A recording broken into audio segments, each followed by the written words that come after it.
Mbaniriza ku channel yange nate. Leero tugenda kubeera nga tulaba batya osobola okuba nga preparinga fish fingers nga ziri soft in the inside ate nga ziri crunchy and tasty on the outside. Tugenda kubeera nga ofuna fish fillet yo oba ekyennyanja kyo beera nga okisookinga mu mazzi nga galimu koku lemon ono kyakola kyayamba okubeera nga aggyamu simeeri ey'embi n'okubeera nti ayamba ekyennyanja kino okubeera nga kisigaza kkala yaakyo. So sookinga ekyennyanja kyo mu lemoni ono okumala eddakiika 10, tokisussa ddakiika 10. Then oluvannyuma osobola okubeera nga muno ogattamuko n'otunnyo ne kibeera nga mu kukimarinatinga oludde kivuddeyo nga kirimuko n'omunnyo. Then oluvannyuma beera nga okiggyamu oluvannyuma ddakiika 10 kiggyeemu amazzi gonna agakirimu. Osobola okubeera ng'okozesa kitchen towel n'obeera oba paper towel n'obeera nga okigenda okitappingako okubeera nga onuunamu ago amazzi mu kyo okozesa ka paper towel. Oluvannyuma beera ng'otandika okusalamu slices entonotono okusinziira ku ggwe z'oba weetaaze okubeera nga opreparinga oba ng'osiika. Tumalireta ne subscribers neeyanza nnyo okubeera nti musubscribinze ku channel yange ne mubeera nga mutambudde nange okutuusa akaseera kano. Oluvannyuma beera ng'ofuna koota y'ekikopo kya flour obeere ng'ofunayo ne tablespoon za cornstarch. Cornstarch ono ayamba okubeera nti amakinga ekyennyanja kino oba ekintu kyonna coating yaffe okubeera crispy lwa nsonga alimu starch mungi nnyo ekitali nnyo ku buwunga buno oba ku nngano eya bulijjo. Then oluvannyuma beera ng'ogattamu spices ezo ze weetaaze.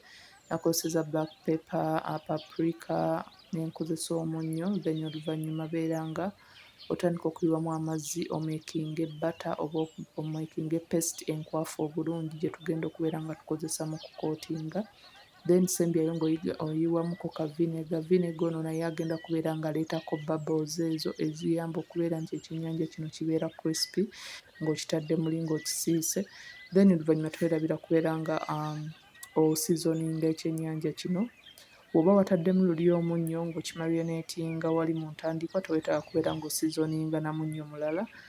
Then bw'oba omalirizza okubeera ng'osizoninga ne black pepper ne salt beera ng'osooka okikootingekoko mu buwunga buno eŋŋano eno gye twabadde twakoze. Then oluvannyuma obeere ng'okiteeka wali mu bbata obeere nga kyonna kyonna okidiipingamu. Then osembyeyo nga okizza era mu ŋŋano eno before nga tonnaba kubeera nga okiteekayo okuba ng'okisiika. Kino kikole ku slices zonna z'oba wasazeemu. Okubeera ng'okikootinga ku ŋŋano muno kiyamba okubeera nti nno kisigala eŋŋano eno ekipreventinga okuba nti eno bbata oba kuli kwe tugenda okubeera nga tukisiika mu butto no takiyingira kubeera nga kivaayo nga kyonna kiri hard oba nga kyonna tekikyali soft nga kikyuse ne kkala. Then teekako butto amala waaba nga akyamuse bulungi nga bwe nabalaga nti oteekamu kaakalawo okukonfaminga nti akyamuse bulungi. Then beera ng'ogattamu fish fingers zo obeere ng'otandika okuba ng'osiika paka nga ziri golden ate nga ziri crispy on the outside bulungi nnyo. Obeera ng'ozikyusakyusaako mpola mpola. Neeyanza nnyo okubeera nga musubscribinze ku channel yange. If you are new to my channel nkwaniriza beera ng'osubscribinga to help me grow. Twerabira kubeera ng'olikinga video and leave a comment below. Osobola okulaba nti already ekyennyanja kitandise golden ate nga already kuno kungulu oba already okiwulira muli nga kiri crispy bulungi nnyo. So kati wano beera ng'okiggyamu okidraininge on a kitchen towel okubeera ng'oggyamu any excess oil ayinza okubeera ng'alimu. Then genda maaso repeating the process obeere nga osiika. Teweerabira kubeera ng'onyiga kkade kubeera ng'otaninga on notifications zo obeere notified bwe mba nga postinze video empya.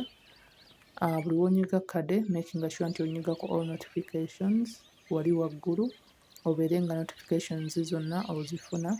Eno recipe egenda kubeera ng'ekuwa fish fillet eziri crunchy and crispy on the outside ate nga ziri soft on the inside nga ziretaininze kkala yakyo y'ekyennyanja bulungi nnyo. Osobola okulaba nti nno munda muli zikyali njeru ekikulaga nti kyennyanja ate on the outside ziri brown bulungi nnyo ate nga ziri crispy nga bwe muti bwe mulaba. Osobola okubeera ng'ozisavinga ne dipping sauce yonna gw'oba osazeewo okubeera ng'osavinga nayo. Yono dipping sauce gwe nasavingiddeko. Ate weerabira kubeera ng'osubscribinga, likinga and leave a comment. Until next time, don't forget to subscribe.